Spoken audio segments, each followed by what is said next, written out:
Hello, ladies and gentlemen. Today, I'm in a field. Do I know why? No. But I'm here. Wait a minute. Why am I in the middle of a field? This is very unusual for me. It's almost as if something is about to happen to me. Okay, for real, diving into it. Today, we're going to be playing Fallout 4 with only a steering wheel controller. As you can see in the top right, I have that controller with me. It'll be in full view of you guys throughout this entire run. I am using the mouse to set up the settings because I just wanted to get it over with. I'm not ready for this run, and I don't think you are either. But we're gonna do it anyway. Why? Uh, why not? I guess I don't really have any other of an answer for you guys. So okay, bye. Diving into the character customization, you're going to get to see a taste of what's to come due to the fact that the D-pad on this controller is going to be mimicking my mouse. So looking around, aiming, all that stuff. It's one of the few things that makes this playthrough an absolute nightmare.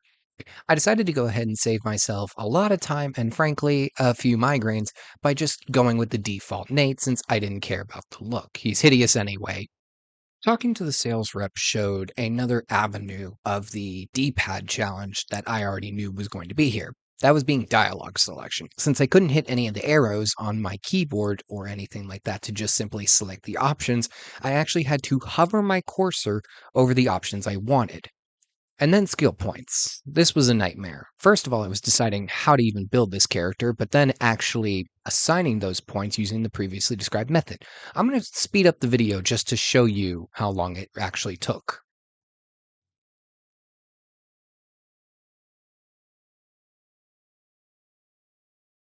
After that annoying trial, I decided on a name for the man who would be bold enough to enact this run. A man who would be efficient, effective, and ecstatic. The enormous Eduardo. Why Eduardo? Why not Eduardo? Screw you. This is my video. I decide what it goes. Moms went off and decided to produce a light show that was average at best. My wife was killed by a COD mobile player, which proved she wasn't really up for the task of completing this run. I then woke up later and began the nightmare. Fuck. Now, you would think that escaping the vault would be tricky, and it kind of was 50-50, really.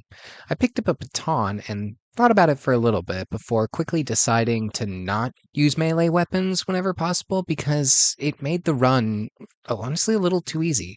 Like, look at this. One hit, and the Rad Roach was dead.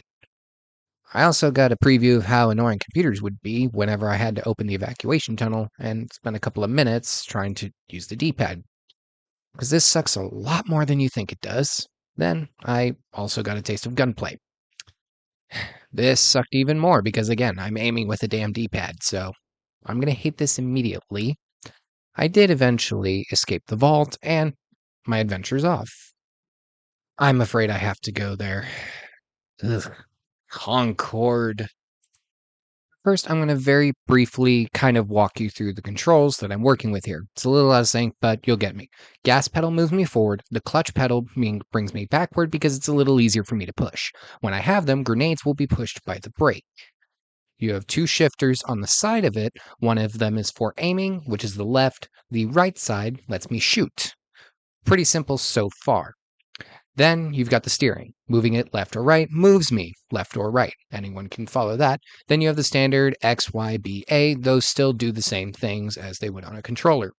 Pause button, sprint button, all those other things are located other buttons around the controller. Sorry. I can't remember. I wrote this script very, very long ago. But yeah, I can do most things. It's just I can do them badly, if that makes any sense. Are you following? Great, because I'm barely following and I have no idea what's going on anymore, but you're going to come with me. I arrived in Concord looking for one thing and one thing only power armor, but I learned it would be guarded by a fierce demon known as Preston Garvey and his Raider Minutemen, who would surely try to stop me, and unfortunately, I had way too much fun with me due to my current disability. You want to know what the Museum of Freedom was like? Do you really want to know? Because I really don't want to tell you. But I guess I have to, so just roll the very short montage. While that didn't look like a lot, it was still 45 minutes being inside the Museum of Freedom before I got to Preston Garvey, ignored him for the power armor, which wasn't that great, but it's whatever. Then I decided to be stupid and actually fight the Deathclaw. Now, like my ex-girlfriend, the Deathclaw proceeded to manhandle me into oblivion, but luckily I was able to regain my footing and shoot it in the face, where I could finally leave for this awful city of diamonds. I was selling some items to fake Carly and noticed another downside of this controller. I can only have a limited number of weapons or health items since I can't scroll in the Pip-Boy that easily, defeating my usual hoarding strategy, otherwise known as the Picker's Bold strategy, PBS for short. Simon and the Fury Men decided that I would look better with bullet holes, so they decided to show me what it would look like. I briefly took a detour to watch some soldiers shoot some zombies, and then ended up listening to conspiracy theories yell at a door before discovering Diamond City, but no one really cares about that. I was trying to shop from a local business owned by an AI named Pinocchio when I was rudely interrupted by a chat on the other side of town? How's this possible? I briefly left the town to let the metal soldier shoot robots since he seemed to have a fetish for it. The robots did not like me, however, and would commonly beat me with their sticks any chance they got, and they got a lot of chances, as proven by what I said. I spent way too long trying to hack a computer, and then I committed arson on the metal ones, but I only killed the robot looking metal ones. The non robot looking metal one lives. For now. When I left the techno fetishes, that whatever the word is, I noticed my side questing quota had not been filled, so I decided to do a couple of random adventures like meeting with a wannabe zombie and picking up any trash in a river that I could find, participating in some light pest extermination in revenge for the roaches who lived next door to me inside of a frat house. God, I hated them. I found one of said frat boys and got challenged when he said I can't go to their party, so naturally I broke in, took all their kegs. That's a joke. He wasn't worth the bullets. Plus, there were no girls at the party, so it was kinda lame. 50-50, honestly. I got annoyed doing the extracurriculars, so I went back to completing the main quest, but first I had to free the debris detective, which meant I had to clear out the train station where I normally struggle immensely.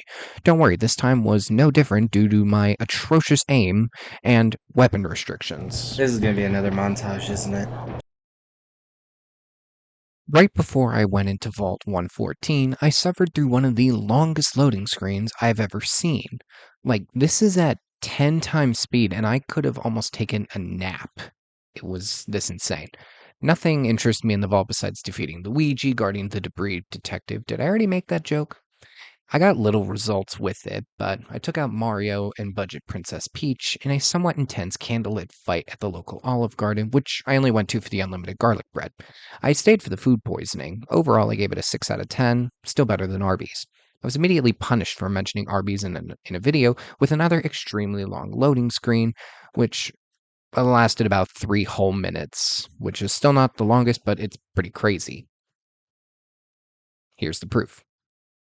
I sat down in Nick's meeting chair, only to discover I was then diddled by the sweatiest, most bitchless, unemployed creatures this planet has ever seen. Diddlebot and I searched through the bald man's belongings. Nick assumed that this guy stole his hair gel, which I didn't dare question for my own safety. At this point in the recording, I know I appear to be normal, but in fact, am not the fact. I don't know what's going on. I don't know what I am. I have also had way too much caffeine to find it normal, My to follow child, the wisdom you're of a trained to dog. unlock the forbidden 25th hour of the day is not yet complete. You must first make and consume the forbidden elixir. To create the necessary concoction, you must mix a chocolate protein shake, white monster, and of course pre-workouts. Only this unholy concoction will give you the power you desire. Under the effect of the elixir, I stumbled upon some randos who looked at me funny. Not in a ha-ha funny way, in the, oh, they're shooting at me kind of way. Also, unfortunately, they are pretty accurate. On my return to the same spot, I found that the randos had been replaced with the gym bro and his chihuahua. They did not like my attempt to bribe them with steroids, so I decided to save them for myself and started blasting. I would like to say the incident you are watching was not me paying attention to context clues. Please enjoy. Oh. We'll take that. I am going to run away now.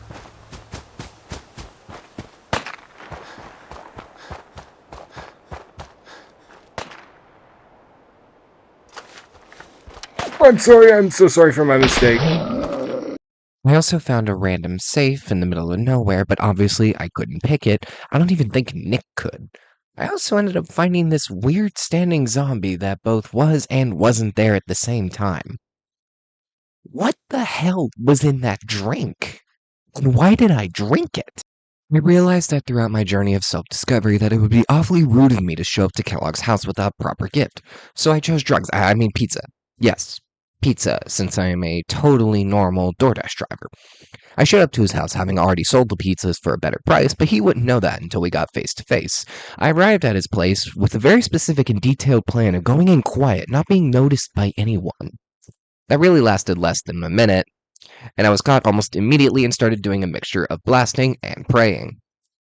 Kellogg was willing to accept the delivery, but left no tips, so I left him with the fat man. But like your average Discord moderator, it had little to no significance on him, but he did eventually go down with the power of a lot of bullets and really bad aim. Thankfully, Nick Valentine was there, or as I called him, the Diddlebot. After the fight, I was feeling empty, like nothing didn't matter anymore. But then I saw it. A place where I could go and destroy as much stuff as I wanted, and I just knew it was home. The perfect home. I will admit, at this point in the run, I was pretty much out of practice since I had to take a 2 to 3 month break from this run, but I was still willing to dive back into it despite the fact that no one realistically watches my videos. But who cares? I was on the hunt for the Courser, and yes, I know that there's technically a lot of stuff that you lead up to this, but it's mostly just walking through the glowing sea, and I found that to be pretty boring, so we pretend like it doesn't exist. Alone.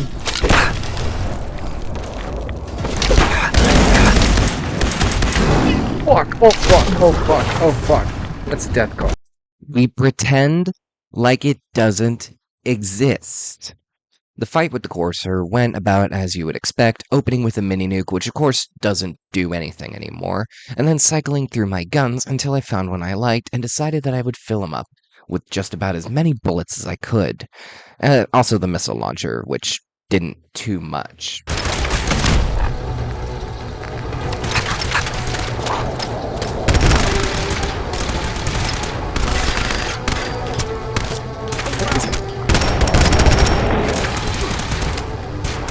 Where is he? Hey, Vance, how about?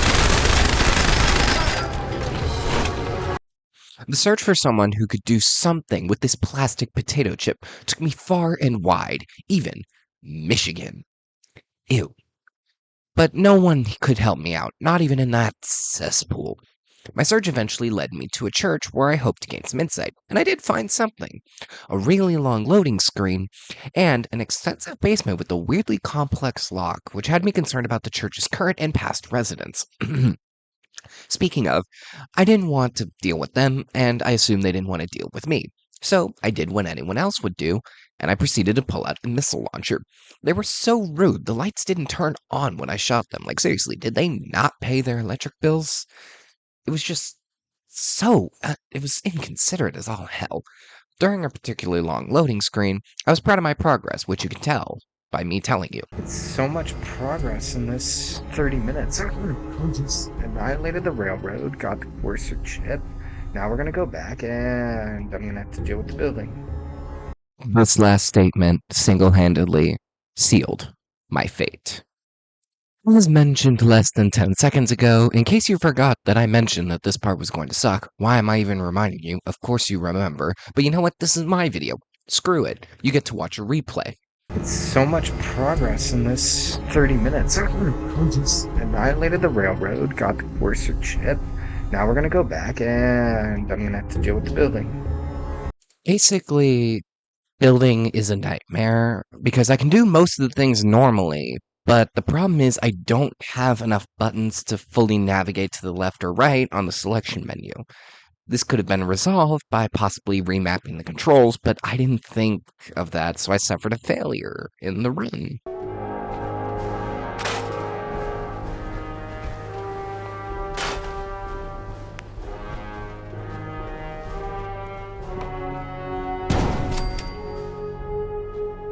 Two-arrow push.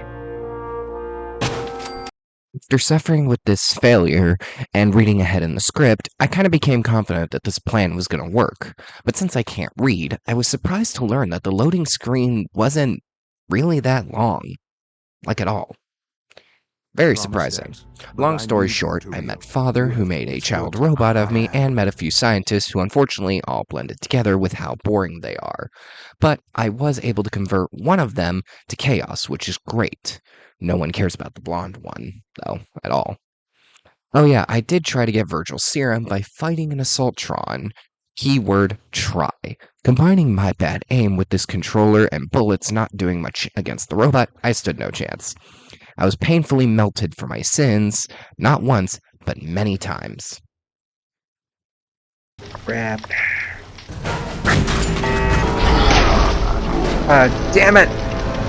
I did eventually reach the end of the maze and grab the evidence Dr. Lee wanted and looked around for Virgil's cure, got lost, and quickly found it and debated what to do, and by that, I mean I basically just left it there.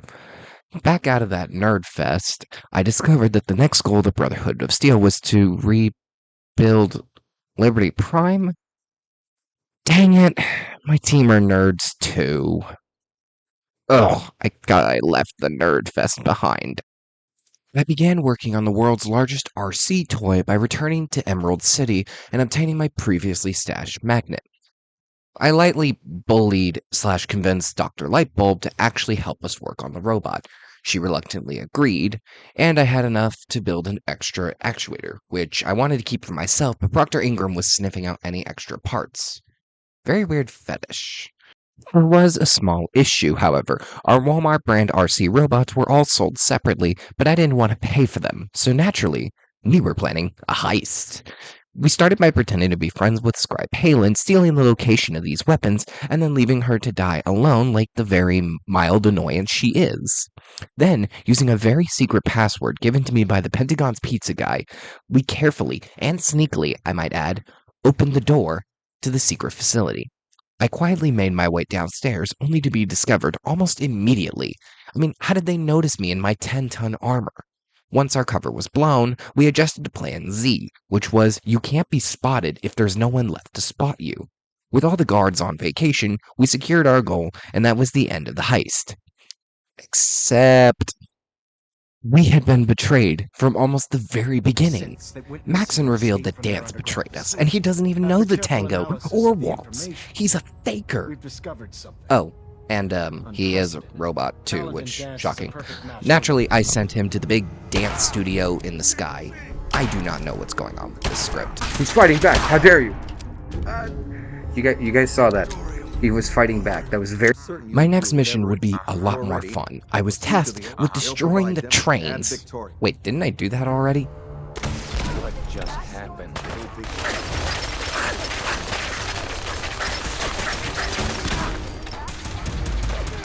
Yes, I did. Moving on, the next task was to escort the robot cosplayer to Green Tech Genetics, where for once in a while I actually got to use the mounted minigun for the second time in a single run. The only thing of note in this section, however, was just acquiring the Nokia battery took a lot longer than anticipated, and the Twin Assaultron/SentryBot fight. This was as bad, if not worse, than usual. Even though I tried to let Ingram do all the work, she is completely useless and was never up to the task. I tried to save her, but I only ended up annoying the situation, making everything infinitely worse because I can't aim and my rockets weren't doing anything. Through hard work, preservation, and way too much fear, I was able to conquer the first foe by shooting him a lot, like borderline excessive. The consequences of me doing this were way worse for Ingram, but eventually bad for me.